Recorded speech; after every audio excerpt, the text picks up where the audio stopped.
Friends, मैं हूं शबनम और आपका मेरे चैनल ज़क ज़ायका में इस्तकबाल है। आज मैं आपके लिए लाई हूं मटर पनीर की रेसिपी, जो कि बहुत जल्दी बन जाती है और खाने में बहुत ही डिलीशियस होती है। जैसे आपको ढाबों और रेस्टोरेंट में मिलती है वैसी ही रेसिपी लाई हूं, या उससे भी आप टेस्टी कह सकते हैं। चलिए अब हम इसको बनाना शुरू करते हैं। सबसे पहले मैंने यहाँ पे मटर लिए हैं। मैंने लगभग आधा किलो मटर लिए थे, उसके दाने निकाल लिए हैं, जो कि लगभग 2 कटोरी के आसपास निकले हैं।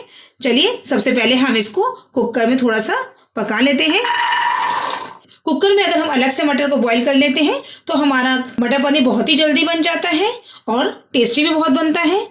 क्योंकि अगर हम मसाले के साथ पकाते हैं अपने मटर पनीर को तो गलने में मटर को टाइम लगता है, इसलिए हम लगभग 2 सीटी के आसपास मटर को गला लेंगे। यहाँ पे मैंने 1/4 ग्लास पानी लिया है, जो मैं इसमें गलने की डाल देती हूँ, जिससे मटर जल्दी गल जाए। चलिए अब हम इसमें थोड़ा सा नमक डाल देते हैं। यहाँ पे मैंने 1/4 टेबल स्पून नमक लिया है, जो मैं इसमें डाल देती हूँ ताकि हमारा मटर जल्दी गल जाए। अब गैस की फ्लेम को ऑन कर देते हैं। फिर गैस की फ्लेम मैंने ऑन कर दी है। अब मैं मटर को बॉईल होने के लिए रख देती हूँ। मटर गलने में टाइम नहीं लगता है, केवल 2 विसल में हमारे मटर गल जाते हैं। चलिए जब तक हमारे मटर बॉईल हो रहे हैं तब तक हम इसकी ग्रेवी तैयार कर लेते हैं। चलिए मटर बॉईल हो रहे हैं दूसरे बर्नर पर। अब यहाँ मैंने एक कढ़ाई ले ली है, गैस की फ्लेम को ऑन कर दिया है और थोड़ा सा हम इसमें तेल डाल देते हैं। यहाँ मैंने लगभग 1 बड़ा चम्मच तेल डाल दिया है। आप इसकी जगह घी या मक्खन का भी इस्तेमाल कर सकते हैं। चलिए तेल हमारा गर्म हो चुका है। अब यहाँ मैंने 2 मीडियम साइज की प्याज ली है, जिसे मैंने रफली चॉप कर दिया है। इसको हम तेल में डाल देते हैं।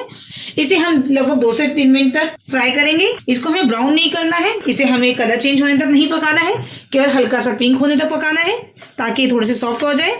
चलिए लगभग 2 से 3 मिनट हो चुके हैं। हमारे प्याज कलर चेंज कर दिया है, थोड़ी सॉफ्ट भी हो गई है। अब यहाँ मैंने 2 इंच का अदरक का टुकड़ा और 7-8 कलियां लहसुन की ली है, इसे भी हम इसी प्याज में डाल देते हैं ताकि अच्छे से फ्राई हो जाए। आप चाहें कच्चा प्याज, लहसुन और अदरक भी ले सकते हैं, लेकिन थोड़ा सा फ्राई करने से क्या होता है कि इसका टेस्ट और इनहेंस हो जाता है और खाने में और टेस्टी होता है।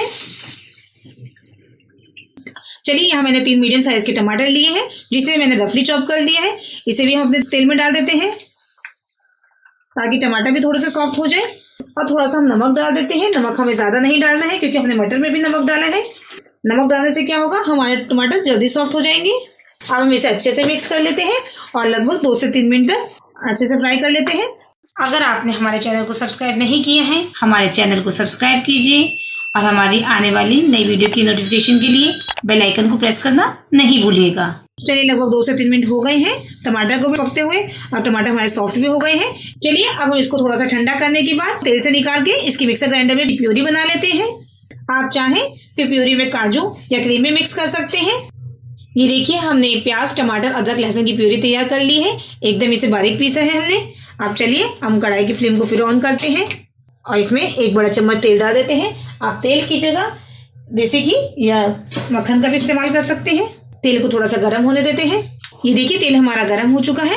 और यहाँ मैंने 3/4 चम्मच लाल मिर्च ली है, जो इसमें डाल देते हैं। इससे क्या होता है, अगर हम तेल में डायरेक्ट डालते हैं तो ग्रेवी का कलर हमारा बहुत अच्छा आता है। हमें इसे पकाना नहीं है, बस इसे डालने के फौरन बाद ही हमने जो प्यूरी बनाई थी वो डाल देनी है, क्योंकि लाल मिर्च बहुत जल्दी जल जाती है। अब हम इसको अच्छे से मिक्स कर देते हैं। हमें ग्रेवी को कम से कम 7 से 8 मिनट तक पकाना है, ताकि ग्रेवी अच्छे से पक जाए, इसका कलर बहुत अच्छा आ जाए। प्यूरी डालने के बाद हम इसमें 2 चम्मच धनिया डाल देते हैं और आधा चम्मच हम इसमें हल्दी डाल देते हैं। अब हम ग्रेवी को अच्छे से भूनते हैं लगभग 5 से 7 मिनट तक, ताकि हमारी ग्रेवी अच्छे से पक जाए, हमारे मसाले अच्छे से भून जाए और ऑयल जो है हमारा वो सेपरेट हो जाए। यहाँ मैंने 5-6 हरी मिर्च को बीच से स्लिट करके काट लिए हैं, ये भी इसमें डाल देते हैं। आप मिर्ची की क्वांटिटी अपने टेस्ट के अकॉर्डिंग कम या ज़्यादा कर सकते हैं। यहाँ मैंने नमक नहीं डाला है, क्योंकि मैंने प्याज को फ्राई करते हुए भी थोड़ा सा नमक डाला था, और जब मैंने मटर बॉईल करे थे तो उसमें भी नमक था। हम नमक बाद में टेस्ट कर लेंगे, अगर हमें नमक कम लगेगा तब हम डाल देंगे। चलिए अब इसको अच्छे से भून लेते हैं 5 से 6 मिनट तक, ताकि इसका कलर चेंज हो जाए और हमारी ग्रेवी अच्छे से पक जाए। चलिए यहाँ मैंने दही ली है, यह ऑप्शनल है। अगर आप थोड़ा सा खट्टा ज़्यादा पसंद करते हैं, क्योंकि मेनली जो होता है पनीर की रेसिपीज जो भी होती है वो थोड़ी सी टेंगी अच्छी लगती है, थोड़ा सा खट्टी फ्लेवर्स की अच्छी लगती है, इसलिए मैंने यहाँ पे दही ली है लगभग 80 ग्राम के आसपास। ये मैं इसमें डाल देती हूँ। गैस की फ्लेम को मैंने लो कर दिया है, क्योंकि अगर हम हाई फ्लेम पे दही को डालते हैं तो कई बार हमारी दही फट भी जाती है। अब इसको डालने के बाद हम ज़रा अच्छे से इसे मिक्स कर देते हैं, ताकि दही हमारे फटे नहीं और अच्छे से मिक्स हो जाए। चलिए अब हम ग्रेवी को 5 से 7 मिनट तक अच्छे से भून लेते हैं। ये देखिए ग्रेवी हमारी कितने अच्छे से भून रही है। अब इसको हमें थोड़ा सा और भूनना है। आप इसको बीच में चलाते भी रहिएगा और इसे ढक दीजिएगा, क्योंकि कई बार क्या होता है ऑयल की छींटें भी ऊपर हाथ में आ जाती है हमारे, इसलिए अब इसे हम ढक देते हैं और इसे 2 से 3 मिनट तक और अच्छे से पकने देते हैं। चलिए देखिए 5 से 6 मिनट तक हो गया है। अपनी ग्रेवी एक बार चेक कर लेते हैं। ये देखिए ग्रेवी एकदम अच्छे से पक गई है और ऑयल भी सेपरेट हो गया है। इसे हम एक बार चला देते हैं और जो हमने मटर बॉईल करे थे वो भी हमारे अच्छे से पक गए हैं, वो भी हम इसमें डाल देते हैं। मैंने फ्रेश मटर यूज़ की है क्योंकि इस वक्त सीज़न की है। अगर आपके पास नहीं हो सफल के मटर भी यूज़ कर सकते हैं। चलिए अब हम मटर को ग्रेवी के साथ अच्छे से मिक्स कर लेते हैं और हम इसको कवर कर देते हैं लिड से। यहाँ मैंने 250 ग्राम पनीर लिया है, इसे हम काट लेते हैं। आप जिस भी साइज़ के चाहें उस साइज़ के काट सकते हैं, लेकिन मटर पनीर में थोड़े छोटे ही अच्छे लगते हैं, इसलिए मैं इसे थोड़ा छोटा काट लेती हूँ। चलिए अब हम एक बार ग्रेवी को चेक कर लेते हैं। ये देखिए मटर भी अच्छे से भून गए हैं ग्रेवी के साथ। अगर हम ग्रेवी के साथ मटर को पकाते हैं तो थोड़ा सा टाइम लगता है, इसलिए मैंने पहले ही बॉईल कर लिया था। अब यहाँ मैंने पनीर को भी काट लिया है। आप चाहें पनीर को फ्राई कर सकते हैं, लेकिन पनीर हमारे घर में सबको सॉफ्ट ही पसंद है, इसलिए मैं इसमें कच्चे पनीर ही डाल रही हूँ। आप चाहें तो थोड़े से फ्राई करके डाल सकते हैं। इसे थोड़ा सा मिक्स कर देते हैं। आपको जिस हिसाब की ग्रेवी पसंद है उस हिसाब की रख सकते हैं।